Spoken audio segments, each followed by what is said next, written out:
ఆంధ్రప్రదేశ్ లో కూటమి ప్రభుత్వం ఏర్పడిన తర్వాత స్టార్టింగ్ బానే ఉంది.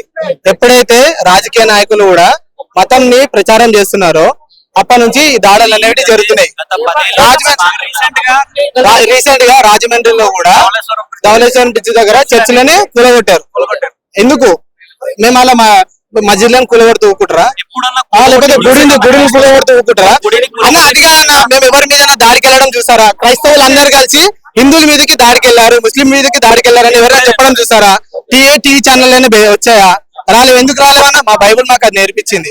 శాంతంగా ఉండాలి, ఎవరి మీద మనం తిరగబాటు చేయొద్దు, మీది ఏదైతే ఉందో మీ కోపం ఏదైతే ఉందో అది మొత్తం నేనే తీరుస్తా అని చెప్పి దేవుడు మాకు చెప్పాడు. పొరుగు వారిని ప్రేమించమని చెప్పేసి అన్నాడు. పొరుగు వారిని ప్రేమించాలి అన్నప్పుడు మేము హిందువులను ప్రేమిస్తాం, ముస్లింలను ప్రేమిస్తాం, సిక్కులు ఎవరైతే అందరూ మేము ప్రేమిస్తాం. మా మీద ఎందుకు ఇంత వ్యతిరేకత? ఇప్పుడు అది సపోజ్ ఏ ఇంటికైనా రెంట్కి వెళ్ళామనుకో మీరు క్రైస్తవులా అని అడుగుతున్నారు. ఇంతకు ముందు బ్యాచిలర్స్ నాట్ అలౌడ్ అని పెడుతుంది, ఇప్పుడు క్రైస్తవులు నాట్ అలౌడ్ అని బోర్డు పెడుతుంది. ఎందుకు అంత వ్యతిరేకత?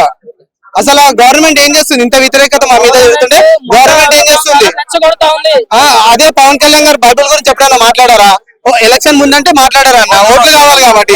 ఓట్లు వచ్చిన తర్వాత ఏం మాట్లాడారు అసలు గవర్నమెంట్ అన్న? అది కాదన్నా, మాకైతే జస్టిస్ కావాలన్నా, జస్టిస్ కావాలి. ఏ రకమైన న్యాయం కావాలి?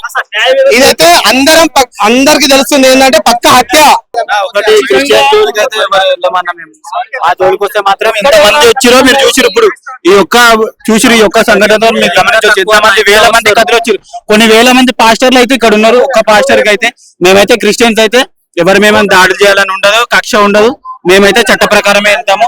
అది న్యాయం జరిగే వరకు మేము పోరాడతాం అన్న. అంతే. అనుమానాలు ఉండే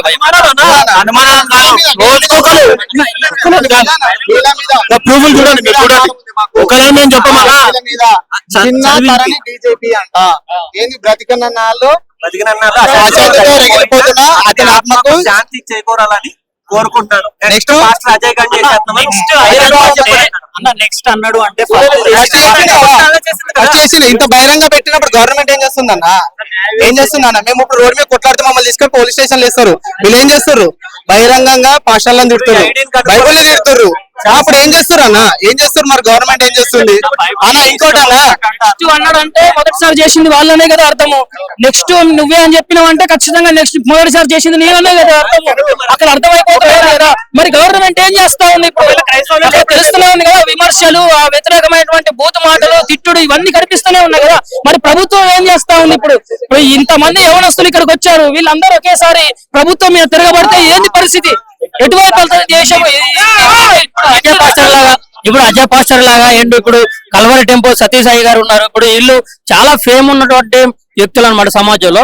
మరి వీళ్ళకి రక్షణ ఎట్లా ఉండబోతుంది? మరి వీళ్ళ పరిస్థితి ఎట్లా ఉండబోతుంది? అసలు ప్రభుత్వం నుంచి మత బోధకులకి, ఏ మత బోధకులకైనా స్వేచ్ఛ లేకుండా పోతుంది. ముఖ్యంగా క్రైస్తవ మత బోధకులకి. ఒక వ్యక్తి క్రైస్తవ బోధకుడు నడుచుకుంటూ వెళ్తున్నప్పుడు ఇష్టం వచ్చినట్టుగా మాట్లాడుతున్నటువంటి రోజులు ఇవి, ఇష్టం వచ్చినట్టుగా దూషిస్తున్నటువంటి రోజులు. ఎందుకని ప్రభుత్వం ఏం చర్యలు తీసుకుంటా ఉంది? అసలు ఎందుకని ప్రభుత్వం నిర్లక్ష్యం వహిస్తా ఉంది? మరి ఇంతమంది ఏమన్నారు? క్రైస్తవులు ఉన్నారు, హిందువులు ఉన్నారు, ముస్లింలు ఉన్నారు. వీళ్ళందరూ కూడా ఆయన యొక్క ప్రేమను చూసి, ఆయన యొక్క మాట తీరును చూసి, ఆయన వ్యక్తిత్వాన్ని చూసి ఇక్కడ సమాధానంగా వచ్చిన వాళ్ళు ఈ రోజు ఇంతమంది ఈ చర్యను చూసి ఇదే దాన్ని ఛాలెంజ్ గా తీసుకొని తిరగబడితే ఏంది పరిస్థితి? ఎటువైపు వెళ్తుంది ప్రజలు? దేశం ఎటువైపు వెళ్తుంది? ఎన్ని రకాల మర్డర్లు, ఎన్ని రకాలైనటువంటి ఇవి జరుగుతాయి. చర్యలు తీసుకోవట్లేదు. జరిగి ఇన్ని రోజులు అయితా ఉంది, 2 రోజులు కావస్తా ఉంది. 24 గంటలు రాజమండ్రి హాస్పిటల్లో ఉంటే, 24 గంటలు రాజమండ్రి హాస్పిటల్లో ఇంత కల్లోలం జరుగుతా ఉంటే ఒక డిప్యూటీ సీఎం హోదాలో ఉన్నోడికి తెలియదా అండి? తెలుస్తుందా? తెలియదా? సాధారణ వ్యక్తికే తెలుస్తుంది. మరి ఒక హోదాలో ఉన్నోడికి తెలిస్తే రెస్పాండ్ అవ్వాలా వద్దా? రెస్పాండ్ కానప్పుడు ఏందన్నట్టు మరి పరిస్థితి? అది నిర్లక్ష్యమా కాదా? ఇది కుట్రనా కాదా? ఖచ్చితంగా కుట్రనే.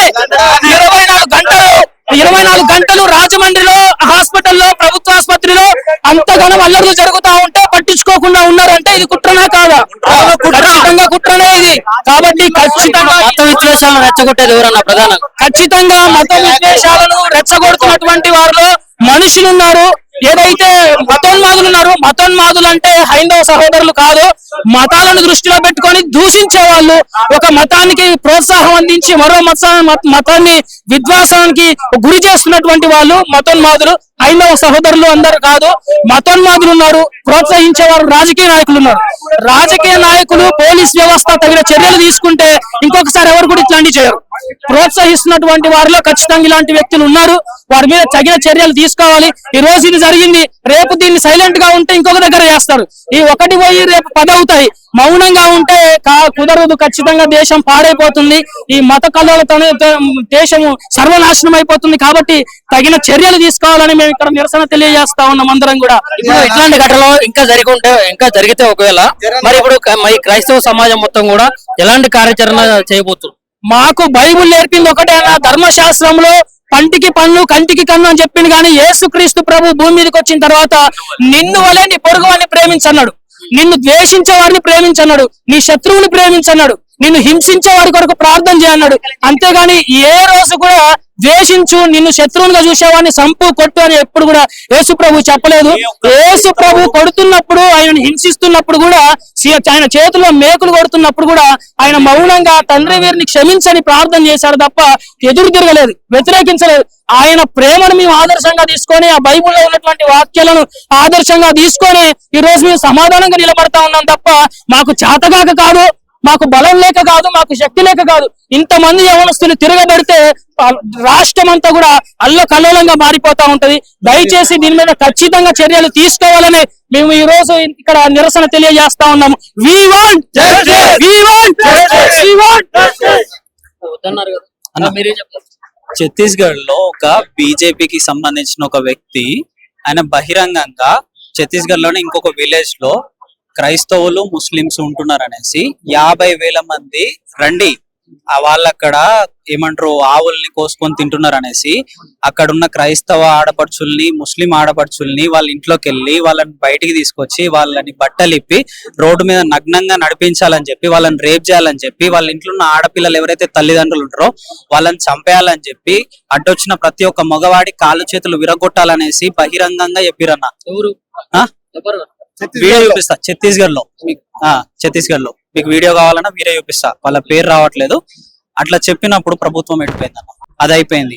ఆంధ్రాలో ఎన్నో చర్చిలు కూలగొడుతున్నారు, లోపలికి వెళ్ళి చర్చ్ జరిగే దాంట్లో జై శ్రీరామ్ అనేసి అంటున్నారు. ఇవన్నీ ఎందుకోసం అన్న? ఏ క్రైస్తవుడు గుడిలోకి వెళ్ళి ఎప్పుడు లొల్లి చేసిండు? ఏ క్రైస్తవుడు మసీదులోకి వెళ్ళి ఎప్పుడన్నా గొడవ పెట్టిండా? ఏ క్రైస్తవుడైనా ఒక పూజారిని కొట్టిండా? ఏ క్రైస్తవుడైనా ఒక మౌలానాని కొట్టిండా? ఎటువంటి హాని చేయని క్రైస్తవుని మీద ఇన్నిగానం వ్యతిరేకతలు ఎందుకు? బైబుల్ పట్టుకొని వెళ్తే మత ప్రచారం అనేసి అంటున్నారు. అంటే ఇప్పుడు భగవద్గీత తీసుకొని ఎవరు వెళ్ళట్లేదా? చెప్పండి, మీరు చెప్పండి. వెళ్తున్నారు కదా, భగవద్గీత తీసుకొని వెళ్తున్నారు, భగవద్గీత పంచుతున్నారు, అంతా చేస్తున్నారు. మరి దాన్ని అమ్ముతారు, అమ్మని మేమైతే తప్పనలేదు కదా. దాన్ని రాజ్యాంగం ఇచ్చింది కదా అన్న హక్కు, రాజ్యాంగం ఇచ్చిన హక్కే కదా. మేము రాజ్యాంగాన్ని దాటి మేమన్నా వెళ్తున్నామా అన్న? రాజ్యాంగం ఇచ్చింది 18 సంవత్సరాలు దాటిన ఏ యవ్వనస్తుడైనా తనకి నచ్చిన మతాన్ని స్వీకరించవచ్చు, తనకు నచ్చిన మతాన్ని బోధించవచ్చు. అంతకు మించి మేము ఏం చేయట్లేదు. నెక్స్ట్ మరి అజయ్ బాబు అని చెప్పేసి పాస్టర్ అజయ్ బాబు టార్గెట్ అని చెప్పి చెప్తా ఉన్నారు. అదే కన్నా జరిగితే మీ క్రైస్తవ సమాజం మొత్తం కూడా ఎట్లాంటి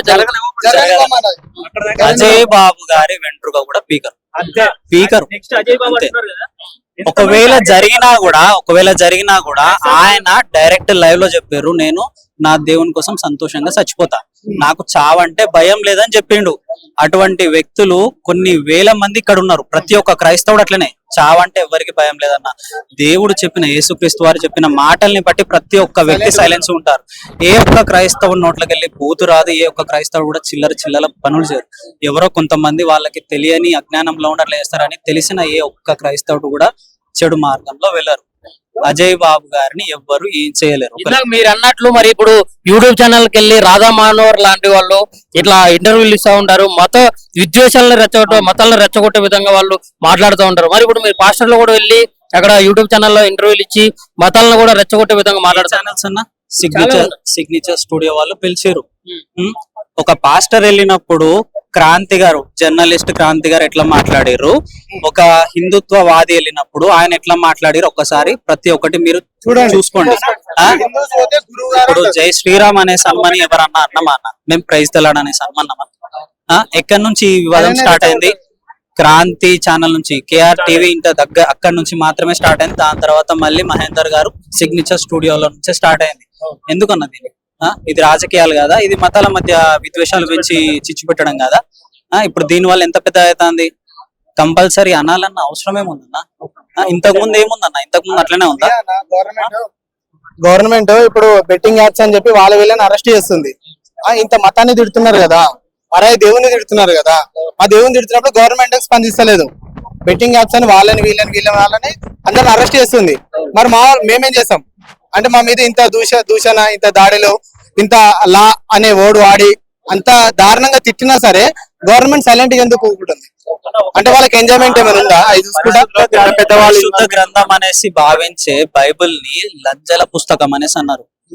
బహిరంగంగా చెప్తున్నా, లంజల పుస్తకం అనేసి అన్నారు. బొగడా బైబిల్ అనేసి అన్నారు. మొగుడు తెచ్చిన ముండలు అనేసి ఒకటి మాట్లాడుతుంది.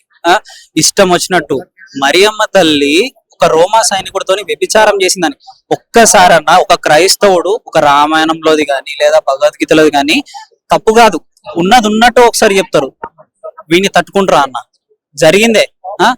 బైబిల్లో చేసిన మనుషులు చేసిన తప్పుల్ని పట్టుకొని మీకున్న చిన్న జ్ఞానంతో ఇష్టం వచ్చినట్టు మాట్లాడతారు. ఒకసారి అదే భగవద్గీతని రామాయణాన్ని తీసుకొచ్చి ఒక్కసారి బయట మంచిగా చదవండి అన్న.